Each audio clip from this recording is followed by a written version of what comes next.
Today we're going to head out of the Arctic waters into the southern hemisphere and work on some penguins. Now, penguins are similar in color to the orca that we worked on earlier, and actually can be started out in the same way with a teardrop, and then with just slightly different additions to that. This little scrap of white cloth, the top of it reminds me of a penguin shape, so I'm going to use that to cut out my penguin. And now I've already done two penguins here, and I've added some icy areas for them to hang out on using bits of lace net curtain here. I know you're probably wondering, why am I bothering to cut out a piece of white cloth when I have a white background? Well, I kind of like my penguin to have a slightly different texture than the background. I like the way it looks if I cut it out, but maybe you don't want to. Maybe you just want to stitch around the background.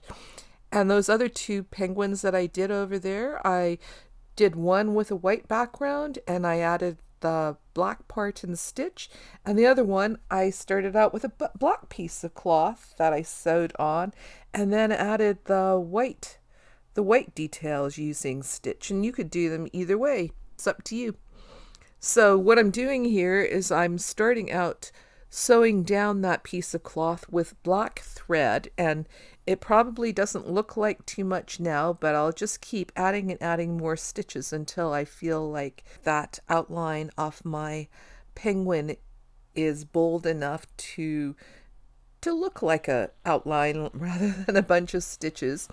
So in this case, where with the orca we had the pointy end pointing downwards towards the tail and the rounded end was the head of the orca, for my penguin here it's the other way around. The rounded bit is at the bottom, so this penguin is a little bottom heavy, and the bit pointing towards the top, the face and the beak of the penguin, is the sharp pointy end.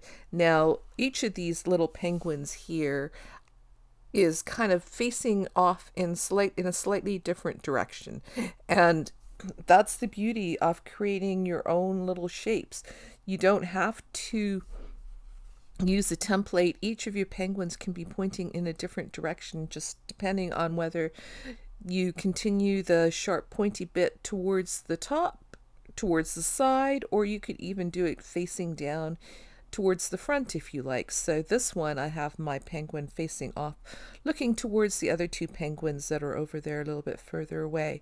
And I've gone around one side and around the face area, and now I'm creating the neck. So this penguin is going to have a black line around its tummy, but you might also have noticed that the little tiny narrow bit of cloth up at the top is sort of popped out. It's not staying secured down, which, if you noticed on the other penguins, I have some yellow stitching up in that area, and that's part of the reason. Those yellow stitches will secure that head area down much more effectively than what I've done so far than the outline, but you'll still have the black outline around the outside.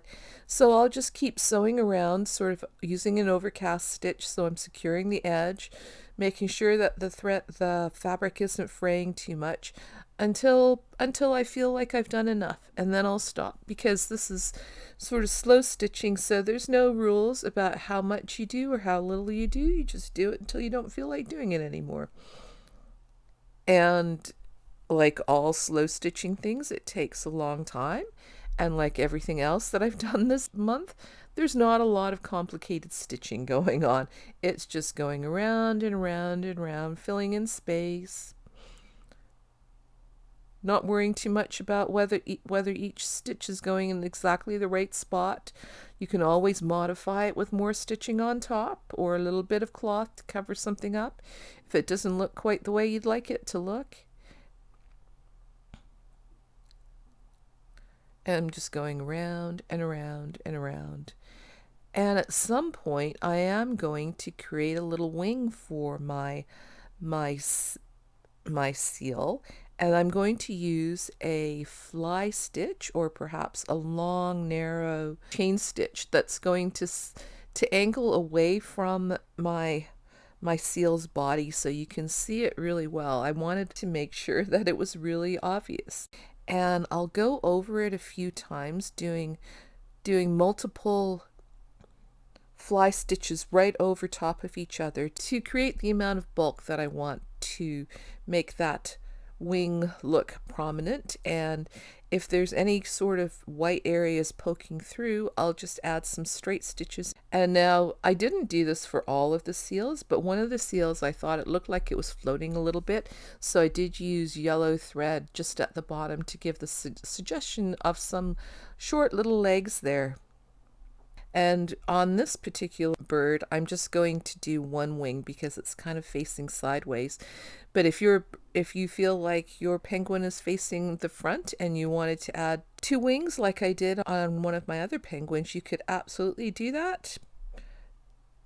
Whatever you like. And then the last bit that I'm going to do is add some yellow stitches on top of that loose unravelly bit of white cloth up near the top of my penguin there.